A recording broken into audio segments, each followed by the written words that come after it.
थांबे घाटाची भयंकरता कोकणातल्या प्रत्येक गावात चर्चिली जाते। रात्रीच्या काळोखात या घाटातून प्रवास करणाऱ्यांना भयावह अनुभव येतात असं सर्वजण म्हणतात। गावकरी सांगतात की इथे भटकणारे आत्मे केवळ बदला घेण्यासाठीच नाही तर काहीतरी हरवलेलं शोधण्यासाठीही भटकतात। ही कथा आहे रमेशची, एका सामान्य माणसाची, ज्याला एका रात्री थांबे घाटात असं काही दिसलं ज्याने त्याचं आयुष्यच बदलून टाकलं। रमेश, वय 40 वर्ष, एका खाजगी कंपनीत ड्रायव्हर होता। त्याला त्याच्या मालकाच्या गाडीने रात्री पुण्याला जायचं होतं। मालकांनी सकाळी सांगितलं होतं, रमेश रात्री लवकर निघ आणि थांबे घाटात सावध राहा जरा।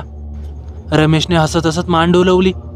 तो या रस्त्यावरून अनेकदा गेला होता, पण रात्रीच्या वेळी पहिल्यांदाच प्रवास करणार होता।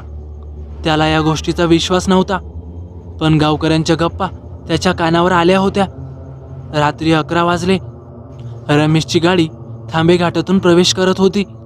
रस्ता अरुंद आणि वळणावळणाचा होता। चंद्राचा प्रकाश झाडांच्या फांद्यातून खाली झिरपत होता, पण तरीही काळोख दाट होता। रमेशने गाडीचा रेडिओ चालू केला, पण काही अंतर गेल्यावर रेडिओ अचानक बंद पडला। हा काय प्रकार आहे? त्याने रेडिओ दाबला, पण फक्त खरखर ऐकू येत होती। त्याने खांदे झटकले आणि पुढे पाहिले, आणि अचानक त्याला रस्त्याच्या कडेला एक मुलगा उभा दिसला। 10-12 वर्ष इतकं त्याचं वय असेल। तो पांढऱ्या कपड्यात होता आणि त्याच्या हातात एक कंदील होता। रमेशने गाडीचा वेग कमी केला। इतक्या रात्री हा पोरगा इथे काय करतोय? त्याने खिडकी उघडली आणि त्याला हाक मारली, ए बाळा, कुठे जायचं तुला? चल गाडीत बस।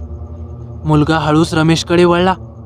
त्याचा चेहरा कंदिलाच्या प्रकाशात चमकत होता, पण त्याचे डोळे रिकामे होते, फक्त काळ्या पोकळ्या। रमेशच्या अंगावर शहारा आला। मुलगा गूढ हसला आणि त्याच्या हसण्यात काहीतरी भयानक होतं, आणि तो घोगऱ्या आवाजात म्हणाला, मला माझी आई शोधायची आहे। आणि त्याचा आवाज रमेशच्या कानात घुमला। रमेशने घाईघाईतच खिडकी बंद केली आणि गाडी पुढे हाकली। त्याच्या हृदयाचे ठोके वाढले होते। रिअरव्ह्यू मिररमध्ये त्याने पाहिलं तर तो मुलगा अजूनही तिथेच उभा होता, कंदील हातात धरून। पण आता त्याच्या मागे अजून काही आकृत्या दिसत होत्या, सर्व पांढऱ्या कपड्यात आणि सर्वांचे चेहरे अगदी पोकळ। रमेशने गाडीचा वेग वाढवला, पण रस्त्यावर धुकं पसरलं होतं, त्याला काहीच दिसत नव्हतं। आणि तेवढ्यात गाडीच्या मागच्या सीटवरून एक आवाज आला, थांब, मला माझी आई सापडली नाही।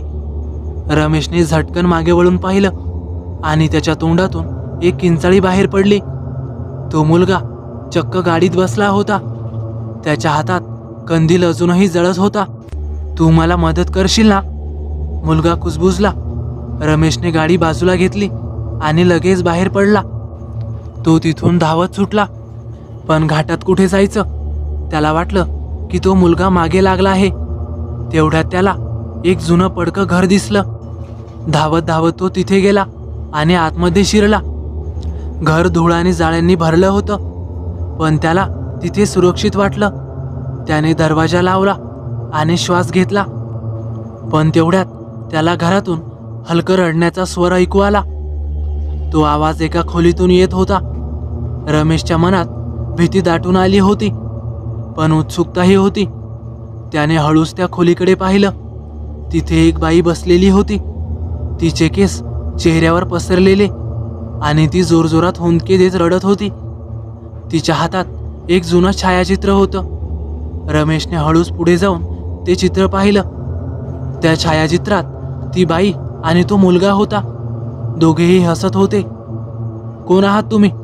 रमेशने धीर करून विचारलं। बाईने डोकं वर केलं। तिचा चेहरा रक्ताने माखला होता आणि तिच्या डोळ्यातून रक्त वाहत होतं। माझं बाळ हरवलंय हो, ती किंचाळली। रमेश मागे सरला, पण तेवढ्यात दरवाजा जोरात आपटला गेला आणि घरात अंधार पसरला। फक्त त्या बाईचा रडण्याचा आवाज सर्वत्र घुमू लागला।